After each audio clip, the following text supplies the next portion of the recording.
है। Crystal lattice क्या होता है, ठीक है, यहाँ हम पढ़ने जा रहे हैं। ठीक है, तो ये क्या होगा देखिए बेटा, एक्चुअली में क्या है ये, it is three dimensional arrangement of constituent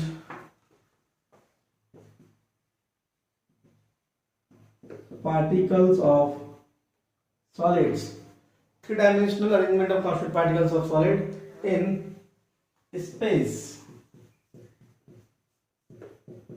is called, क्या कहलाएगा, क्रिस्टल लैटिस और 3D लैटिस। ठीक है, तो ये आपके पास में इतनी बात आपको समझ में आना चाहिए। ठीक है, दूसरी चीज हमारे पास में जो मेजरली आती है वो आती है आपके पास लैटिस पॉइंट क्या होता है, what is lattice point, lattice point, और इसको हम लैटिस साइट भी कहते हैं, दो नाम ही आएंगे। व्हाट इज लैटिस पॉइंट और लैटिस साइट, ये होगी the location in 3D lattice where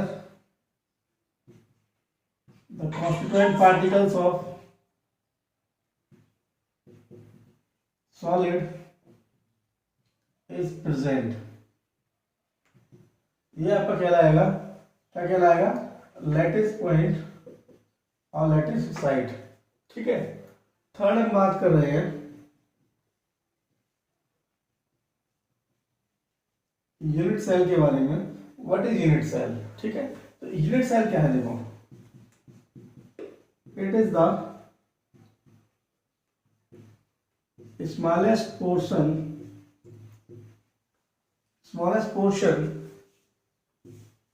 in three dimensional crystal lattice, क्या होगा, smallest portion in three-dimensional crystal lattice which generates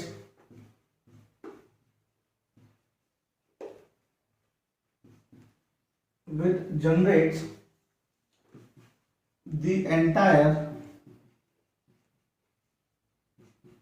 crystal lattice by repeating it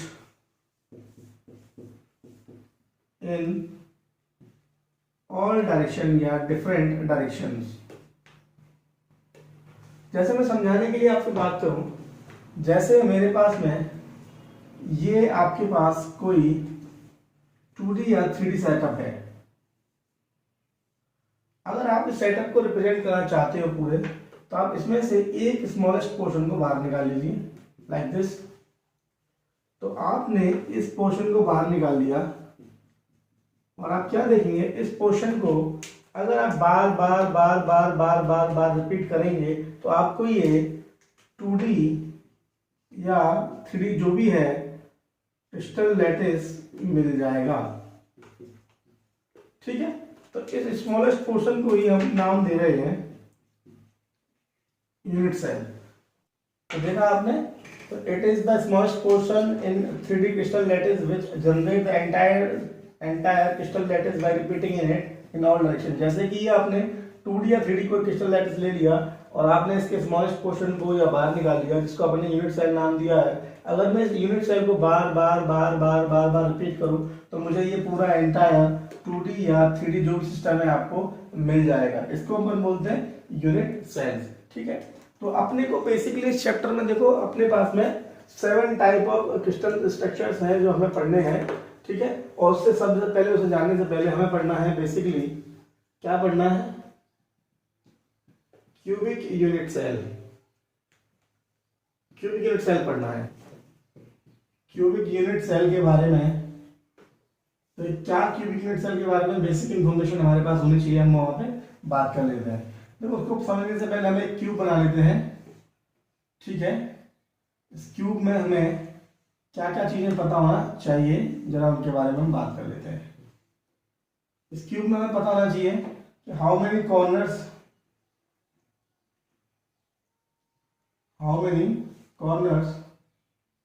तो हमें यहां मालूम रहे कितने कॉर्नर्स होंगे बेटा? There is 8 corners.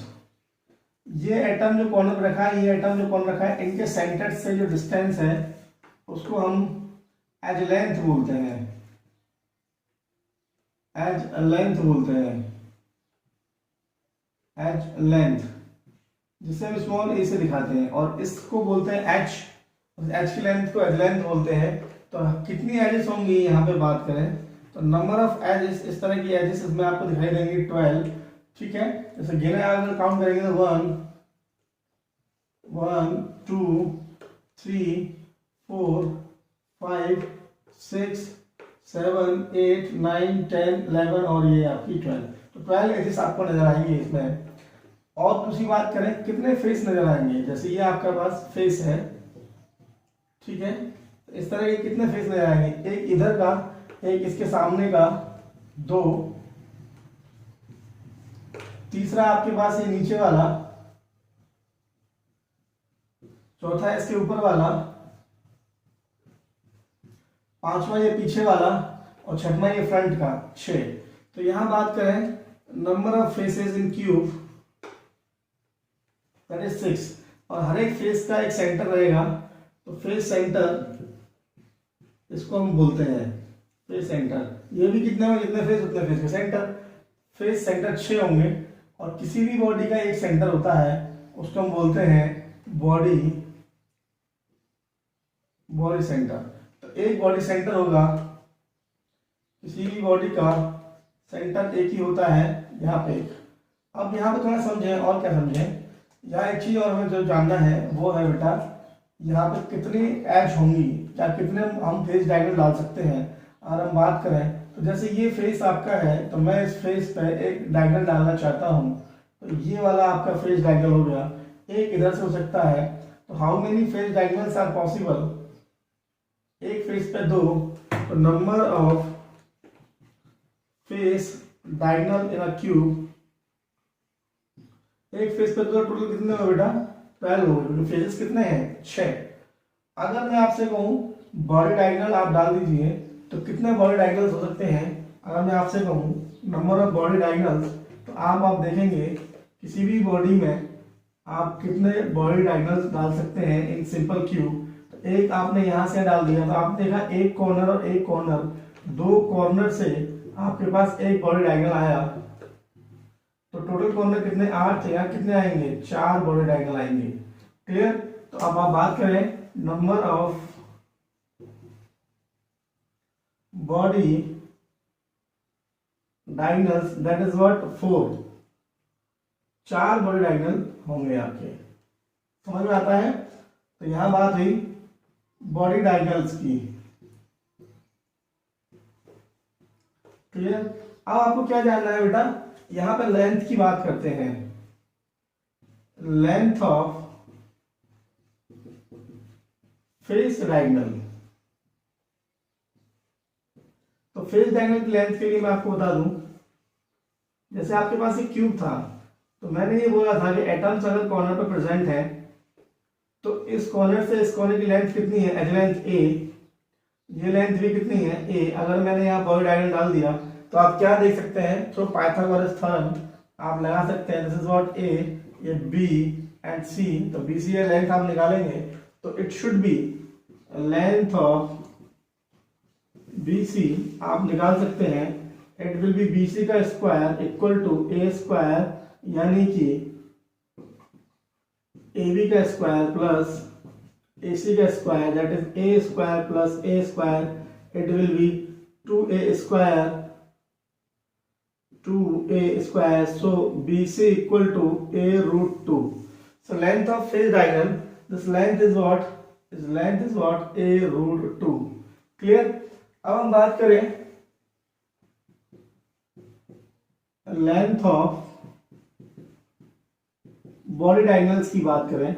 Body diagonal की लेंथ के लिए आप समझें कि मैं अगर एक बॉडी पे डायगोनल डाल दूं like this is the body diagonal, और मेरे को मालूम है मैंने एक फेस पे भी डायगोनल डाल देता हूं, तो ये लेंथ मैं निकाल चुका हूं, दैट इज a रूट 2। और ये लेंथ मुझे मालूम है एक कॉर्नर से दूसरे कॉर्नर की लेंथ जो होती है वो a होती है।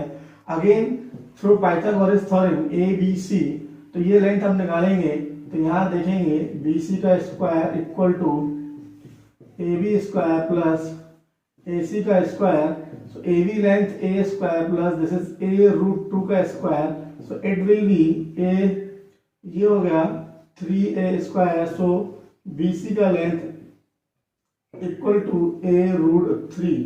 तो यहाँ पे आप देखेंगे ये लेंथ जो है आ गई आपके पास निकल के A रूट 3। तो आपके पास में ये बेसिक इंफॉर्मेशन होनी चाहिए। क्या क्या इंफॉर्मेशन होनी चाहिए? How many corners, how many edges, how many faces, how many body centres, face diagonal कितने होंगे, बॉडी डायगोनल्स कितने होंगे, फेस डायगोनल का लेंथ क्या होगा, बॉडी डायगोनल का लेंथ क्या होगा, एच की लेंथ क्या होगी। आई होप आपको ये वाली बातें सारी समझ में आई होंगी। अब सेकेंड हम बात कर रहे हैं that is parameters of cube. हम बात कर रहे हैं पैरामीटर्स ऑफ क्यूब। तो क्यूब के दो पैरामीटर्स है बेटा, पैरामीटर्स ऑफ क्यूब। क्यूब के टू पैरामीटर्स हम यहां देखने वाले हैं। पैरामीटर्स ऑफ क्यूब, पहला पैरामीटर है इसका एज लेंथ एंड दूसरा पैरामीटर है इंटरस्टिशियल एंगल। तो पहला पैरामीटर हमने देखा that is edge length. Edge length की बात करें, अगर आप सिंपल क्यूब बनाए हैं, आप थोड़ा समझने की कोशिश करिए। अगर आपने सिंपल क्यूब बनाया है लाइक दिस, तो यहां पे हम बात करें तो ये आपकी लेंथ, दिस इज व्हाट, ये लेंथ A, मैंने इसको मान लिया B, मैंने इसको मान लिया C, this length A, this length B, this length C।